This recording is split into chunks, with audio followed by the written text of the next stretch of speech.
साहब संदेश से मैं नील कौशिक न्यूज़ बुलेटिन 7 बजे में आप सभी दोस्तों का स्वागत है। दोस्तों, कार्यक्रम की शुरुआत हमेशा की तरह बादरा की प्रमुख खबरों से ही करते हैं और आसपास की तमाम धमाकेदार खबरें आपके लिए मैं इस बुलेटिन में लेकर आता हूं। और दोस्तों, जो बादरा आसपास क्षेत्र के प्रवासी लोग हैं, नोर बादरा राजगढ़ तारनगर क्षेत्र के, और जो दूर दराज इलाकों में है या आउट ऑफ स्टेट है या फिर आउट ऑफ कंट्री जो रहते हैं दोस्तों, उनके लिए जानना बेहद ज़रूरी है अपने इलाके की खबरों के बारे में। उनको अपडेट होना और एक उत्सुकता रहती है अपने क्षेत्र से, अपने माटी की खबरों से और वहाँ के माहौल से, वातावरण से। तो दोस्तों, आपके लिए लेकर आते हैं तमाम खबरें आसपास की। तो उन खबरों में राजनीतिक धमाकेदार खबरें भी होती है, हर तरह की खबरें इसमें शामिल होती है। तो दोस्तों, आज शुरुआत हम कर लेते हैं राजनीतिक खबर से ही। आपको याद होगा 8 अप्रैल को सीएम अशोक गहलोत का कार्यक्रम था बादरा। 4 जिलों में कार्यक्रम था, उसमें बादरा भी प्रमुख रूप से शामिल है। लेकिन सीएम अशोक गहलोत नहीं आ पाए थे, उनको कोविड हो गया था और कोविड के चलते वो अपना दौरा रद्द कर चुके थे। और दोस्तों, इसका नुकसान क्षेत्र में हुआ, क्योंकि करीब करीब 16 ऐसी योजनाओं का या तो वो शिलान्यास करने वाले थे या उनकी आधारशिला रखने वाले थे, लोकार्पण करने वाले थे। ऐसी योजनाएं थी जो कि अभी देरी से होगी। और यहीं से शुरुआत करते हैं आज की राजनीतिक खबर की। बलवान पूनिया ने आज सामुदायिक स्वास्थ्य केंद्र में जो उप जिला स्वास्थ्य केंद्र के लिए भवन बना था दोस्तों, उसका उद्घाटन स्वयं ही किया, फीता काट कर। और इसलिए किया क्योंकि निकट भविष्य में कोई बड़ा नेता यहाँ आने के लिए संभवतः उनकी डेट नहीं मिली होगी। और दावा बलवान पूनिया ने अपने संबोधन में ये भी किया कि मई महीने में सीएम साहब बादरा में ज़रूर आएंगे। तो दोस्तों, हम यहीं से शुरुआत करते हैं। आज बलवान पूनिया के संबोधन में कई चीज़ें खास दिखाई दी। एक तो खुद इस कार्यक्रम में फीता काटते हुए नजर आए कोई भी बड़ा नेता, कांग्रेस का, सरकार का नुमाइंदा संभवतः बलवान पूनिया के यहाँ मंच पर नहीं आया। इसलिए स्वयं में फीता काट के, क्योंकि उन्हीं के अथक प्रयासों से ये सारी योजनाएं मिली है, तो क्यों ना विधायक बलवान पूनिया स्वयं इन योजनाओं का उद्घाटन करे। और ऐसा ही आज प्रारंभ किया गया है। दोस्तों, कम से कम ये जो योजनाएं हैं वो स्वास्थ्य के लिहाज से बहुत शानदार हम कह सकते हैं। लेकिन क्या वो इतने बड़े बड़े सर्जन, डॉक्टर, चिकित्सक, स्टाफ यहाँ लेकर आएंगे? अगर राजस्थान की बात करें तो आज चिकित्सकों का बहुत बड़ा अभाव है दोस्तों। तो ऐसे में ये बड़ी चुनौती है कि यहाँ कोई चिकित्सक भी आकर बैठे, और क्या इस योजना में वो यहाँ चिकित्सकों को बिठा पाएंगे? लेकिन इसको उप जिला स्वास्थ्य केंद्र में तब्दील किया गया है, ये एक बहुत बड़ी सौगात हम मान सकते हैं। यहाँ से जो संबोधन था बलवान पूनिया का दोस्तों, मैं आपको बताऊं तो उस संबोधन में खास बात ये थी, कॉन्फिडेंस पूरा था। और एक बार फिर से गर्जना करते हुए उन्होंने कहा कि 40,000 वोटों से मैं एक बार फिर से विधायक बनने वाला हूं इस विधानसभा में। तो ये उनका बहुत शानदार कॉन्फिडेंस भी झलक रहा था। और कहीं ये और कॉन्फिडेंस ना हो जाए दोस्तों, मैं आपको एक चीज़ बताऊं तो सड़कों की और ऐसे विकास कार्यों की सारी लिस्ट पढ़कर सुनाई बलवान पूनिया ने, और इन्हीं के दम पर वो वापस आने का दम भर रहे हैं। लेकिन साथ में कुछ इस प्रकार के भी वो बयान दे रहे हैं कि जिस गांव की सड़क नहीं बनी, टूटी फूटी है और मैं नहीं बना पाया, मैं उन गांव में वोट मांगने के लिए ही नहीं जाऊंगा। ये दूसरी बार बोला है दोस्तों आज बलवान पूनिया ने इस शब्द को। और कहीं ना कहीं ये ओवर कॉन्फिडेंस को भी दर्शाता है, क्योंकि हम भी डाटा कलेक्ट कर रहे हैं दोस्तों कि बलवान पूनिया ने कितना विकास कार्य किया है। और जल्दी आपके सामने वो समीक्षा भी हम लेकर आ रहे हैं बलवान पूनिया द्वारा किए गए संपूर्ण विकास कार्यों की। तो अब तक दोस्तों हमारे पास जो टूटी फूटी सड़कें हैं, जो सड़कें बनी नहीं है, उनकी सूची 50 के करीब हो चुकी है। तो क्या इन सारे गांवों में जो मुख्य सड़कों से जोड़ने वाले गांव हो या फिर बादरा से सीधे कनेक्ट होने वाले ये गांव हो, क्या इन सारे गांवों में ये सड़कें बन जाएगी 5-7 महीनों का जितना सरकार का समय है? ये कहीं ना कहीं कॉन्फिडेंस जो है वो ओवर कॉन्फिडेंस सा दिखाई देता है दोस्तों। ऐसा ना हो, हम चाहते हैं कि तमाम गांव में विधानसभा के सड़कों से जोड़कर कम से कम पहली बार कोई ऐसा विधायक बलवान पूनिया बने जो तमाम गांवों की सड़कों को जो है नया बनाकर एक कीर्तिमान स्थापित करे। तो कम से कम ये बहुत बड़ी उपलब्धि बलवान पूनिया की होगी और इसके लिए दोस्तों उनके लिए चुनौतियां भी है, लेकिन इससे वो प्रेरित भी होंगे और ज़्यादा काम करने के लिए। ऐसा बलवान पूनिया ने आज कहा भी है कि मेरे ऊपर जितने भी सवाल उठाए जा रहे हैं और मुझे घेरने का प्रयास किया जा रहा है, उससे मुझे ज़्यादा ऊर्जा मिलती है। मैं ज़्यादा भागने का प्रयास करता हूँ, ज़्यादा गांव में पहुँचता हूँ, ज़्यादा विकास के लिए प्रेरित होता हूँ। तो दोस्तों कहीं ना कहीं ज़्यादा प्रेरित होकर विधानसभा का भला कर दे, यही काफ़ी है दोस्तों। हर 5 साल के लिए नया विधायक चुनकर आता है। 2023 में इसी दिसंबर माह में फिर एक बार विधानसभा के चुनाव होने हैं। ऐसे में कौन यहाँ चुनकर आएगा, कौन कितने पानी में है, जनता क्या पसंद करती है, जनता किसको आगे लेकर आती है, दोस्तों ये देखने वाली बात है। और आज का कार्यक्रम जो है कॉन्फिडेंस से भरपूर प्रोग्राम था। अपनी योजनाओं को भी गिनाया और ये तो ऐसा तो होता ही है दोस्तों, प्रत्येक नेता, प्रत्येक सरकार अपनी योजनाओं का बखान तो करती है और करना भी चाहिए। उससे जनता को ये बताने में सहूलियत रहती है कि हमने क्या किया। अब आप आराम से एकदम फ्री माइंड के साथ सोच सकते हैं हमारे ऊपर पूर्ण विश्वास करने के लिए या फिर नहीं करने के लिए। आपके पास पूरा समय होता है। हमने क्या किया है वो हमने आपको बताया। तो हर विधायक ये अपने कार्य जो विकास कार्य होते हैं उनका बखान करते ही हैं। और इसके अलावा दोस्तों हम बात करें अन्य खबरों की, तो जिला बनाने की मांग अब ज़ोर शोर से हमारे क्षेत्र से भी उठने लगी है। नोहर में एक पंचायत हुई थी, एसडीएम कार्यालय के आगे बहुत बड़ी संख्या में भीड़ भी उमड़ी थी। कल बादरा में भी 12 अप्रैल को बड़ी संख्या में लोग उपखंड कार्यालय के आगे उमड़ने वाले हैं और इसको लेकर मुख्यमंत्री के नाम ज्ञापन देने वाले हैं। नोहर द्वारा ज़िला बनने की तमाम जो काबिलियत है वो रखी जा रही है और तमाम जो पैमानों को पूरा करता है नोहर, तो नोहर को जल्द से जल्द ज़िला बनाने की घोषणा राज्य सरकार करे और जो 2, 4, 5 ज़िले और बनाने की घोषणा जैसा कयास है, जैसी चर्चाएं निकल कर आ रही है, उनमें नाम नोहर का आ जाए, यही प्रयास है क्षेत्र के लोगों का। तो इसको लेकर आज भी एक श्री कृष्णा पुस्तकालय में एक बैठक हुई, रूपरेखा बनाई गई। कल किस प्रकार से कार्यक्रम का आयोजन करना है, ज्ञापन में क्या देना है, कौन कौन सी मांगे हैं, किस प्रकार से नोहर की जो प्रमाणिकता है, जो पैमाना है, जो जिला बनने की दौड़ में नोहर कैसे फिट बैठता है, उसका सारा का सारा जो डाटा है वो तैयार आज किया जा रहा था। और इसके अलावा दोस्तों हम बात करें अन्य खबरों की, तो आपको पता है आज राष्ट्रीय अगर स्तर पर देखें सबसे बड़ी खबर तो आम आदमी पार्टी को राष्ट्रीय पार्टी का दर्जा मिला है। और आज दिल्ली में जमकर खुशियां मनाई आम आदमी पार्टी के कार्यकर्ताओं ने। क्यों ना बनाई, क्योंकि अब पूरे देश में आम आदमी पार्टी फैलती जा रही है और राष्ट्रीय पार्टी का दर्जा मिलने के बाद में बहुत से उनको फ़ायदे भी इसके लिए होते हैं। लेकिन साथ ही एक और बुरी खबर भी आई है 3 पार्टियों के लिए। बहुत बड़ी पार्टियां हैं, टीएमसी, तृणमूल कांग्रेस, ममता बनर्जी की।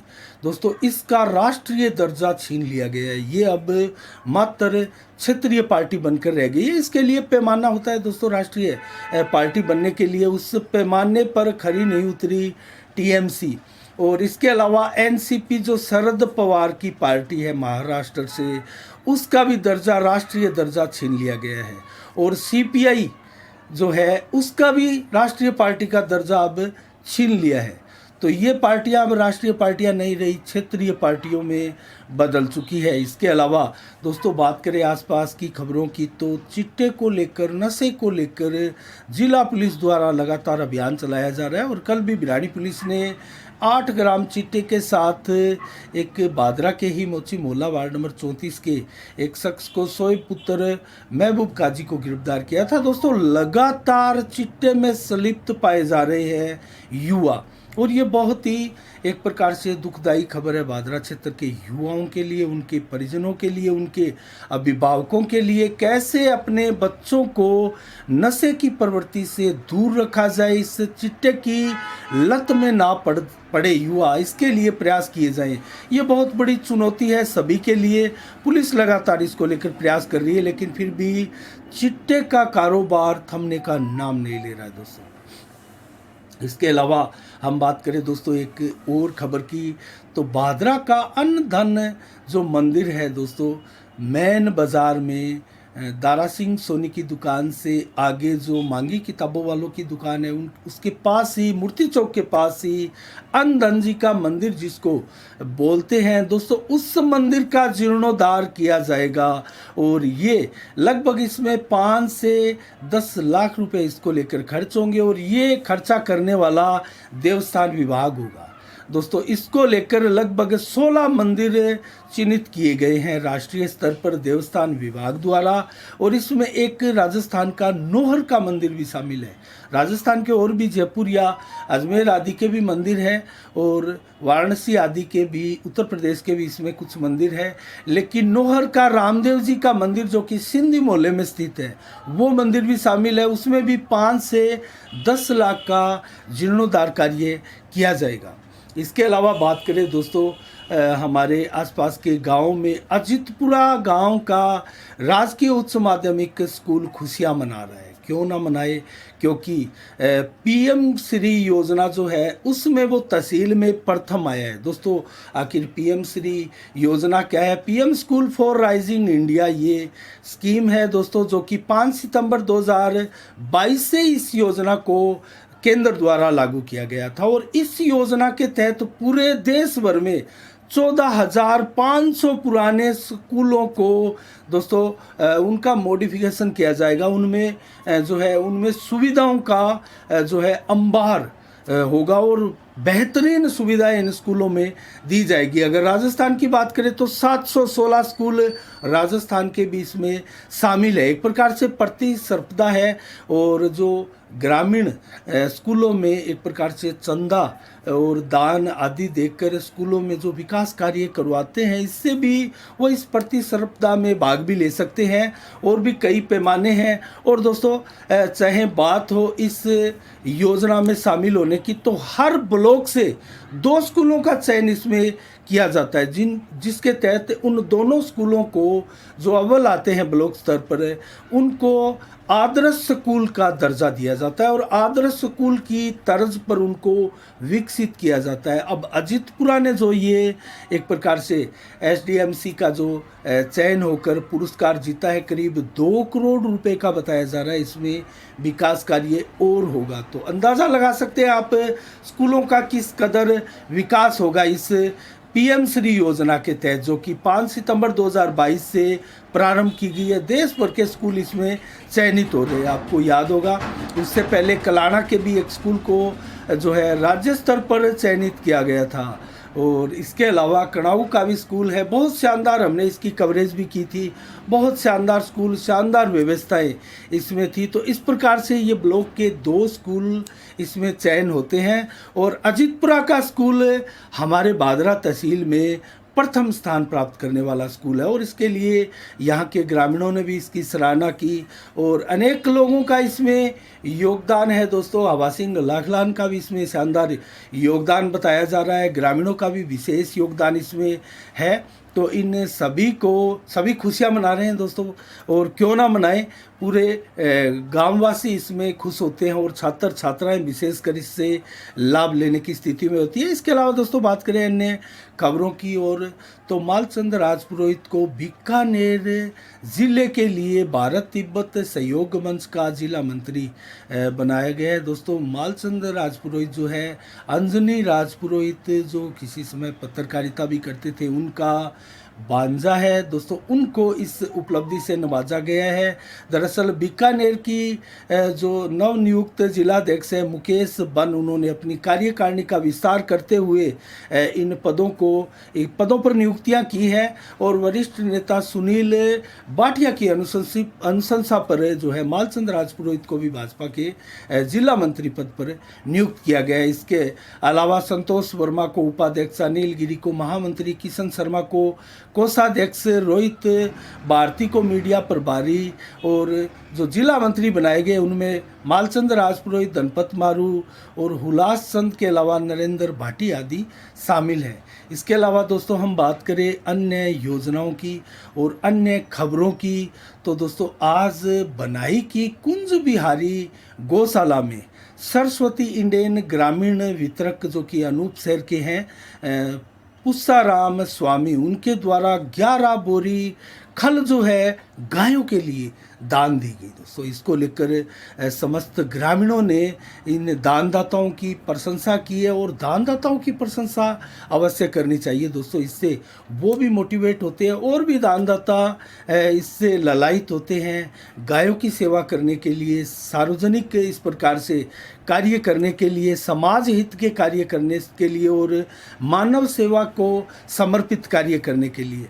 तो इस कार्यक्रम के तहत तेज सिंह राठौड़, धर्म सिंह राठौड़, भारती सोनी के अलावा ओम प्रकाश रुइल और जीत राम बड़गुजर भी यहाँ मौजूद रहे, धर्मवीर रुहिल आदि अनेकों यहाँ ग्रामीण मौजूद थे जिन्होंने प्रशंसा की पुष्साराम स्वामी की।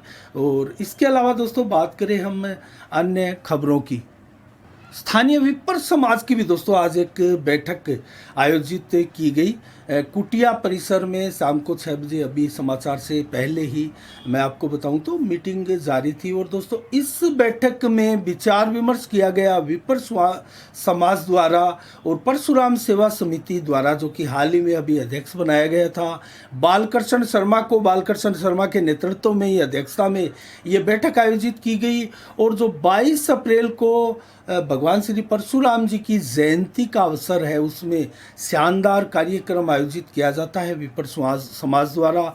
उस कार्यक्रम को लेकर रूपरेखाएं बनाई गई और इसको लेकर व्यापक विचार विमर्श किया गया किस प्रकार से भव्य इस कार्यक्रम की रूपरेखा बनेगी और किस प्रकार टीमों का गठन कर इस कार्यक्रम में भागीदारी निश्चित की जाएगी। दोस्तों इसको लेकर आज व्यापक विचार विमर्श इस बैठक में किया गया। इसके अलावा दोस्तों हम आपको बताएं तो रबी की फसल 2021-22 हो या फिर खरीफ की फसल हो, क्षेत्र के किसानों का फसल बीमा क्लेम अभी भी रुका हुआ है और बार बार जनप्रतिनिधियों द्वारा किसानों को कोरे आश्वासन दिए जाते हैं, झूठे आश्वासन दिए जाते हैं, डेट दी जाती है, 10-15 दिन में बीमा क्लेम आने की बात कही जाती है। तो एक प्रकार की राजनीति चल रही है दोस्तों, किसानों का कहीं इससे फायदा नहीं हो रहा। किसी भी किसानों का अभी तक रुका हुआ फसल बीमा क्लेम आया नहीं है और किसान परेशान है। और दोस्तों 2022 का बीमा क्लेम भी अब बकाया हो गया है। चने की फसल हो, सरसों की फसल हो, गेहूं की फसल हो, बड़ी संख्या में फसलें पीछे खराब हुई थी और माउट नहीं होने से चना तो बिल्कुल ही दोस्तों बर्बाद होने की स्थिति में क्षेत्र में पहुंच गया था। तो ये बीमा क्लेम किसानों को कब मिलेगा दोस्तों, इसको लेकर भी पुख्ता तौर पर कुछ भी नहीं कहा जा सकता। लेकिन नेता प्रयास अगर कर रहे हैं तो कुछ नेता ज़रूर इसको लेकर प्रयास कर रहे हैं, लेकिन ज़्यादातर नेता राजनीति कर रहे हैं, अपने वोट बैंक की राजनीति को आगे बढ़ाने के लिए इस्तेमाल इसको किया जा रहा है दोस्तों।